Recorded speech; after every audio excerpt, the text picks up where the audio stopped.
नमस्कार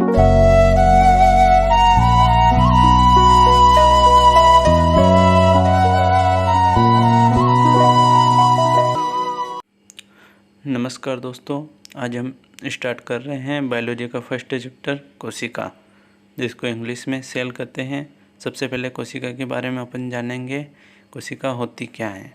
तो कोशिका जीवन की सबसे छोटी इकाई होती है, मतलब शरीर की सबसे छोटी इकाई क्या होती है? तो वो कोशिका होती है।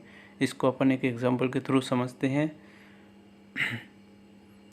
एग्जाम्पल के लिए अपन एक दीवार लेते हैं, जो आमतौर पर सबने देखी होगी। ये दीवार कई की बनी होती है, तो ये छोटी छोटी ईंटों से मिलकर बनी होती है।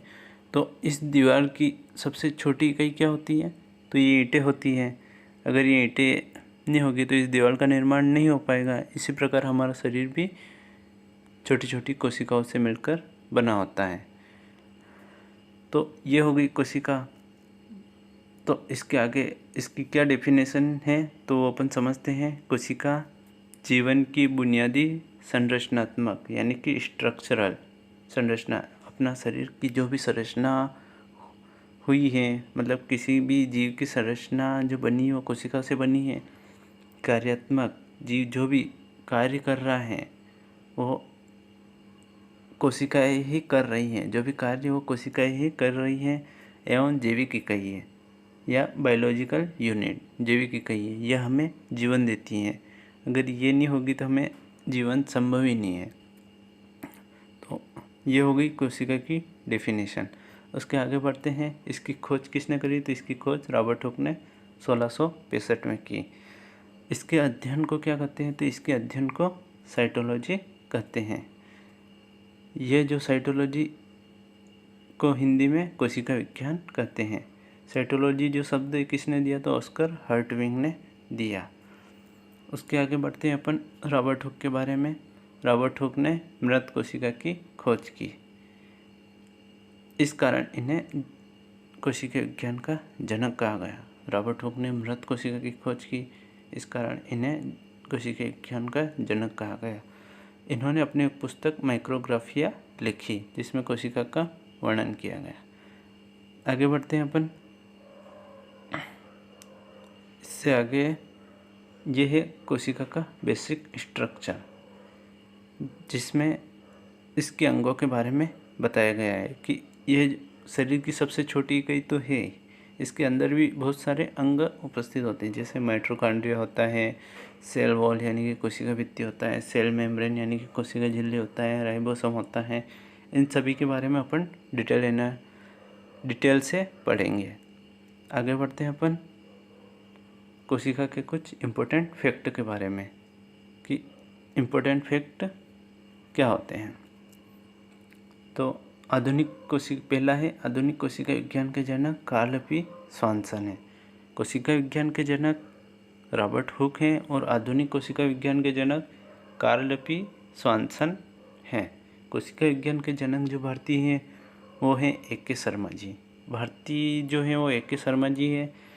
तथा जीवित कोशिका की खोज, काफ़ी इम्पोर्टेंट क्वेश्चन है। जीवित कोशिका की खोज A.V. ल्यूएनहॉक ने की थी।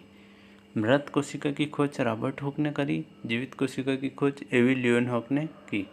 तथा A.V. ल्यूएनहॉक ने और कई की खोज की, इसके बारे में अपन जान लेते हैं। इन्होंने बैक्टीरिया, प्रोटोजोआ, आरबीसी और स्पर्म की खोज भी इन्होंने की। ल्यूएनहॉक ने अपनी एक पुस्तक अर्काना नेचुरे, जिसको हिंदी में प्रकृति का रहस्य भी कहते हैं, लिखी। तथा इन्होंने माइकोप्लाज्मा की भी खोज की। यह है कोशिका के बारे में कुछ इम्पोर्टेंट फैक्ट कि इन्होंने कई की खोज की, किसको कौन से कोशिका विज्ञान का जनक कहा जाता है, इसके बारे में। आगे बढ़ते हैं अपन कोशिका सिद्धांत के बारे में। कोशिका सिद्धांत किसने दिया? तो कोशिका सिद्धांत स्लेडन एवं साहन ने 1838-39 में दिया। तथा इस सिद्धांत की कुछ मुख्य बातें हैं जिनको आपको जानना बहुत ज़रूरी है। पहला है प्रत्येक जीव एक या अधिक कोशिकाओं से मिलकर बना होता है। जो भी जीव है वो या तो कम से कम एक कोशिका या उससे अधिक कोशिकाओं से मिलकर ही बना होता है। अगला है कोशिकाओं की उत्पत्ति पूर्व स्थित कोशिकाओं से होती है। जैसे कि ये पूर्व में स्थित कोशिका है, इससे ही नई कोशिकाएं बनेगी। तीसरा है कोशिका का निर्माण जिस क्रिया से होता है उसमें केंद्रक मुख्य भूमिका निभाता है। कोशिका के अंदर जो केंद्रक उपस्थित होता है वो कोशिका के निर्माण में मुख्य भूमिका निभाता है। आगे बढ़ते हैं अपन कोशिका के प्रकार के बारे में। कोशिका दो प्रकार की होती हैं, प्रोकैरियोटिक और यूकैरियोटिक कोशिका। प्रोकैरियोटिक कोशिका जिसमें वास्तविक केंद्रक अनुपस्थित होता है, जिसमें वास्तविक केंद्रक उपस्थित नहीं होता है। एग्जाम्पल के लिए बैक्टीरिया और आर्किया।